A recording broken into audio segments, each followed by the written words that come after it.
Hello and welcome to the Christadelphian Daily Bible Readings for the 11th of May. The first portion of the readings will be taken from Deuteronomy chapter 28, and I'm reading from the King James Version. And it shall come to pass, if thou shalt hearken diligently unto the voice of the Lord thy God, to observe and to do all his commandments which I command thee this day, that the Lord thy God will set thee on high above all nations of the earth. And all these blessings shall come on thee, and overtake thee, if thou shalt hearken unto the voice of the Lord thy God. Blessed shalt thou be in the city, and blessed shalt thou be in the field. Blessed shall be the fruit of thy body, and the fruit of thy ground, and the fruit of thy cattle, the increase of thine kine, and the flocks of thy sheep. Blessed shall be thy basket and thy store. Blessed shalt thou be when thou comest in, and blessed shalt thou be when thou goest out. The Lord shall cause thine enemies that rise up against thee to be smitten before thy face. They shall come out against thee one way, and flee before thee 7 ways. The Lord shall command the blessing upon thee in thy storehouses, and in all that thou settest thine hand unto, and he shall bless thee in the land which the Lord thy God giveth thee. The Lord shall establish thee an holy people unto himself, as he hath sworn unto thee, if thou shalt keep the commandments of the Lord thy God, and walk in his ways. And all the people of the earth shall see that thou art called by the name of the Lord, and they shall be afraid of thee. And the Lord shall make thee plenteous in goods, in the fruit of thy body, and in the fruit of thy cattle, and in the fruit of thy ground, in the land which the Lord sware unto thy fathers to give thee. The Lord shall open up unto thee his good treasure, the heaven to give the rain unto thy land in his season, and to bless all the work of thine hand. And thou shalt lend unto many nations, and thou shalt not borrow. And the Lord shall make thee the head and not the tail, and thou shalt be above only, and thou shalt not be beneath, if that thou hearken unto the commandments of the Lord thy God, which I command thee this day, to observe and to do them. And thou shalt not go aside from any of the words which I command thee this day, to the right hand or to the left, to go after other gods to serve them. But it shall come to pass, if thou wilt not hearken unto the voice of the Lord thy God, to observe to do all his commandments and his statutes which I command thee this day, that all these curses shall come upon thee, and overtake thee. Cursed shalt thou be in the city, and cursed shalt thou be in the field. Cursed shall be thy basket and thy store. Cursed shall be the fruit of thy body, and the fruit of thy land, the increase of thy kine, and the flocks of thy sheep. Cursed shalt thou be when thou comest in, and cursed shalt thou be when thou goest out. The Lord shall send upon thee cursing, vexation, and rebuke, in all that thou settest thine hand unto for to do, until thou be destroyed, and until thou perish quickly, because of the wickedness of thy doings, whereby thou hast forsaken me. The Lord shall make the pestilence cleave unto thee, until he have consumed thee from off the land, whither thou goest to possess it. The Lord shall smite thee with a consumption, and with a fever, and with an inflammation, and with an extreme burning, and with the sword, and with blasting, and with mildew, and they shall pursue thee until thou perish. And thy heaven that is over thy head shall be brass, and the earth that is under thee shall be iron. The Lord shall make the rain of thy land powder and dust. From heaven shall it come down upon thee until thou be destroyed. The Lord shall cause thee to be smitten before thine enemies. Thou shalt go out one way against them, and flee 7 ways before them. and shalt be removed into all the kingdoms of the earth. And thy carcass shall be meat unto all fowls of the air, and unto the beasts of the earth, and no man shall fray them away. The Lord will smite thee with the botch of Egypt, and with the emerods, and with the scab, and with the itch, whereof thou canst not be healed. The Lord shall smite thee with madness, and blindness, and astonishment of heart. And thou shalt grope at noonday, as the blind gropeth in darkness, and thou shalt not prosper in thy ways, and thou shalt be only oppressed and spoiled evermore, and no man shall save thee. Thou shalt betroth a wife, and another man shall lie with her. Thou shalt build an house, and thou shalt not dwell therein. Thou shalt plant a vineyard, and thou shalt not gather the grapes thereof. Thine ox shall be slain before thine eyes, and thou shalt not eat thereof. Thine ass shall be violently taken away from before thy face, and shall not be restored to thee. Thy sheep shall be given unto thine enemies, and thou shalt have none to rescue them. Thy sons and thy daughters shall be given unto another people, and thine eyes shall look and fail with longing for them all the day long, and there shall be no might in thine hand. The fruit of thy land and all thy labours shall a nation which thou knowest not eat up, and thou shalt be only oppressed and crushed alway, so that thou shalt be mad for the sight of thine eyes, which thou shalt see. The Lord shall smite thee in the knees and in the legs, with a sore botch that cannot be healed, from the sole of thy foot unto the top of thy head. The Lord shall bring thee, and thy king which thou shalt set over thee, unto a nation which neither thou nor thy fathers have known, and there shalt thou serve other gods, wood and stone.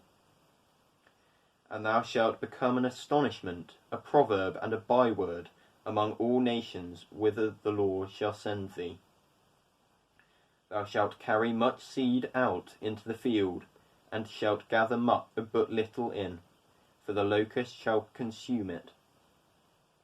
Thou shalt plant vineyards and dress them, but shalt neither drink of the wine nor gather the grapes, for the worms shall eat them.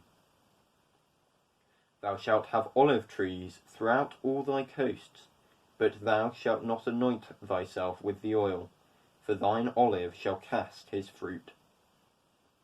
Thou shalt beget sons and daughters, but thou shalt not enjoy them, for they shall go into captivity. All thy trees and fruit of thy land shall the locust consume. The stranger that is within thee shall get up above thee very high, and thou shalt come down very low.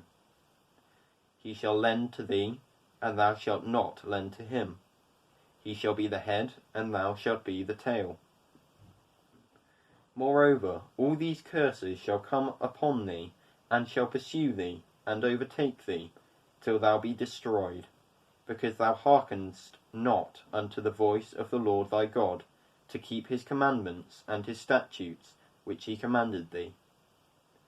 And they shall be upon thee for a sign and for a wonder, and upon thy seed for ever, because thou servedst not the Lord thy God with joyfulness, and with gladness of heart, for the abundance of all things.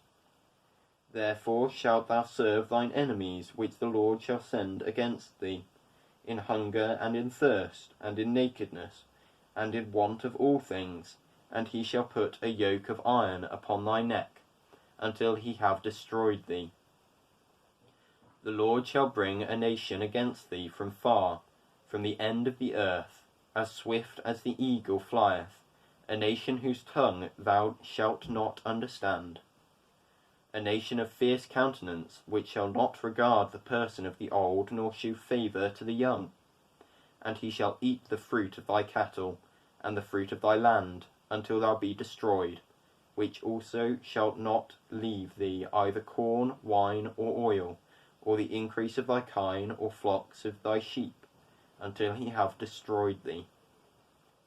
And he shall besiege thee in all thy gates, until thy high and fenced walls come down, wherein thou trustest, that throughout all thy land. And he shall besiege thee in all thy gates throughout all thy land, which the Lord thy God hath given thee. And thou shalt eat the fruit of thine own body, the flesh of thy sons and of thy daughters, which the Lord thy God hath given thee, in the siege and in the straitness, wherewith thine enemies shall distress thee. So that the man that is tender among you and very delicate, his eye shall be evil toward his brother, and toward the wife of his bosom, and toward the remnant of his children which he shall leave, so that he will not give to any of them of the flesh of his children whom he shall eat, because he hath nothing left him in the siege and in the straitness, wherewith thine enemies shall distress thee in all thy gates. The tender and delicate woman among you, which would not adventure to set the sole of her foot upon the ground for delicateness and tenderness, her eye shall be evil toward the husband of her bosom, and toward her son, and toward her daughter, and toward her young one that cometh out from between her feet, and toward her children which she shall bear, for she shall eat them for want of all things secretly in the siege and straitness, wherewith thine enemy shall distress thee in thy gates. If thou wilt not observe to do all the words of this law that are written in this book, that thou mayest fear this glorious and fearful name, the Lord thy God, then the Lord will make thy plagues wonderful, and the plagues of thy seed, even great plagues, and of long continuance, and sore sicknesses, and of long continuance. Moreover, he will bring upon thee all the diseases of Egypt, which thou wast afraid of, and they shall cleave unto thee. Also every sickness and every plague which is not written in the book of this law, them will the Lord bring upon thee, until thou be destroyed. And ye shall be left few in number, whereas ye were as the stars of heaven for multitude, because thou wouldst not obey the voice of the Lord thy God. And it shall come to pass that as the Lord rejoiced over you, to do you good and to multiply you, so the Lord will rejoice over you to destroy you, and to bring you to naught, and ye shall be plucked from off the land whither thou goest to possess it. And the Lord shall scatter thee among all people, from the one end of the earth even unto the other, and thou shalt serve other gods, which neither thou nor thy fathers have known, even wood and stone. And among these nations shalt thou find no ease, neither shall the sole of thy foot have rest, but the Lord shall give thee there a trembling heart and failing of eyes, and sorrow of mind. And thy life shall hang in doubt before thee, and thou shalt fear day and night, and shalt have none assurance of thy life. In the morning thou shalt say, Would God it were even, and at even thou shalt say, Would God it were morning. For the fear of thine heart wherewith thou shalt fear, and for the sight of thine eyes which thou shalt see. And the Lord shall bring thee into Egypt again with ships, by the way whereof I spake unto thee.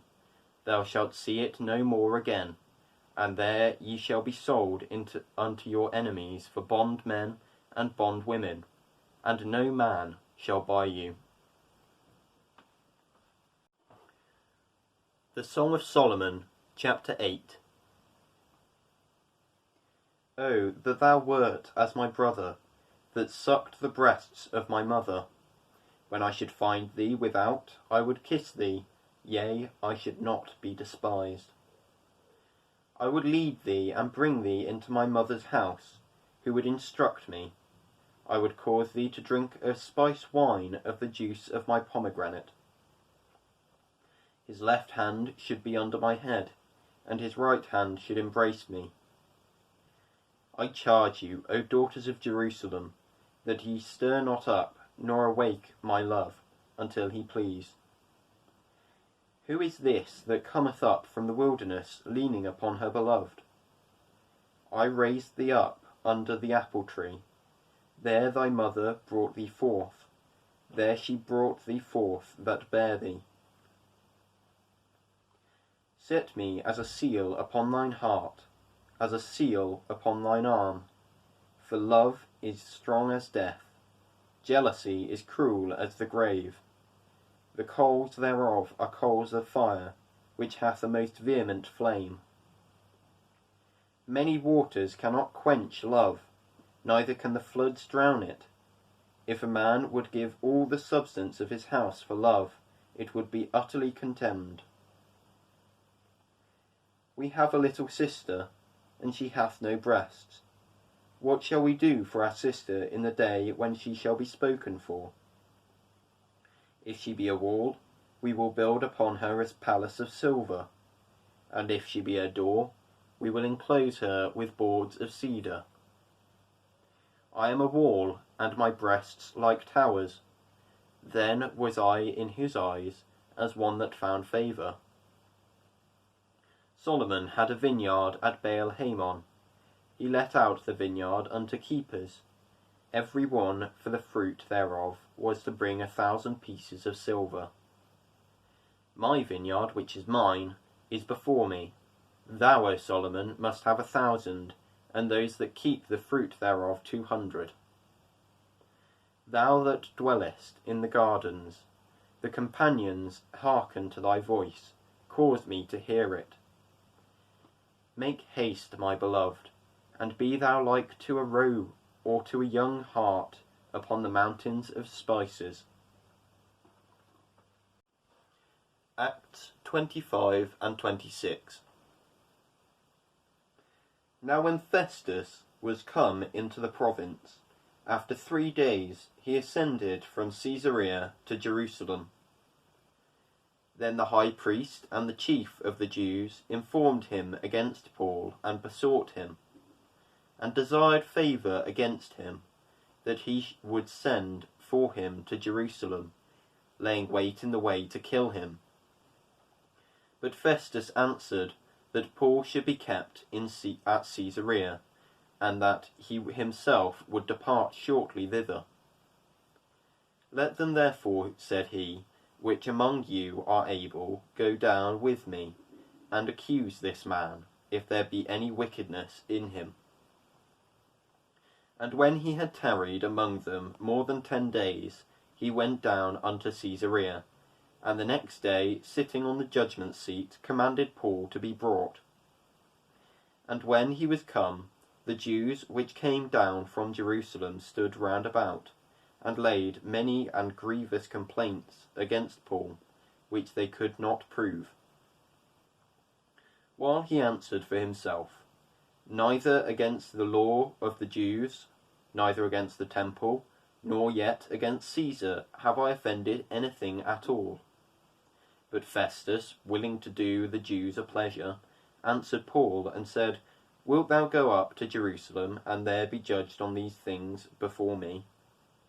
Then said Paul, I stand at Caesar's judgment seat, where I ought to be judged. To the Jews have I done no wrong, as thou very well knowest. For if I be an offender, or have committed anything worthy of death, I refuse not to die. But if there be none of these things whereof these accuse me, no man may deliver me unto them. I appeal unto Caesar. Then Festus, when he had conferred with the council, answered, Hast thou appealed unto Caesar? Unto Caesar shalt thou go. And after certain days, King Agrippa and Bernice came unto Caesarea to salute Festus. And when they had been there many days, Festus declared Paul's cause unto the king, saying, There is a certain man left in bonds by Felix, about whom, when I was at Jerusalem, the chief priests and the elders of the Jews informed me, desiring to have judgment against him. To whom I answered, It is not the manner of the Romans to deliver any man to die, before that he which is accused have the accusers face to face, and have license to answer for himself concerning the crime laid against him. Therefore, when they were come hither, without any delay on the morrow, I sat on the judgment seat, and commanded the man to be brought forth, against whom, when the accusers stood up, they brought none accusation of such things as I supposed, but had certain questions against him of their own superstition, and of one Jesus, which was dead, whom Paul affirmed to be alive. And because I doubted of such manner of questions, I asked him whether he would go to Jerusalem, and there be judged of these matters. But when Paul had appealed to be reserved unto the hearing of Augustus, I commanded him to be kept, till I might send him to Caesar. Then Agrippa said unto Festus, I would also hear the man myself. Tomorrow, said he, thou shalt hear him. And on the morrow, when Agrippa was come, and Bernice with great pomp, and was entered into the place of hearing, with the chief captains and the principal men of the city, at Festus's commandment, Paul was brought forth. And Festus said, King Agrippa, and all men which are here present with us, ye see this man, about whom all the multitude of the Jews have dealt with me, both at Jerusalem and also here, crying that he ought not to live any longer. But when I found that he had committed nothing worthy of death, and that he himself hath appealed to Augustus, I have determined to send him, of whom I have no certain thing to write unto my Lord. Wherefore I have brought him forth before you, and especially before thee, O King Agrippa, that after examination had, I might have somewhat to write. For it seemeth to me unreasonable to send a prisoner, and not withal to signify the crimes laid against him. Then Agrippa said unto Paul, Thou art permitted to speak for thyself. Then Paul stretched forth the hand, and answered for himself.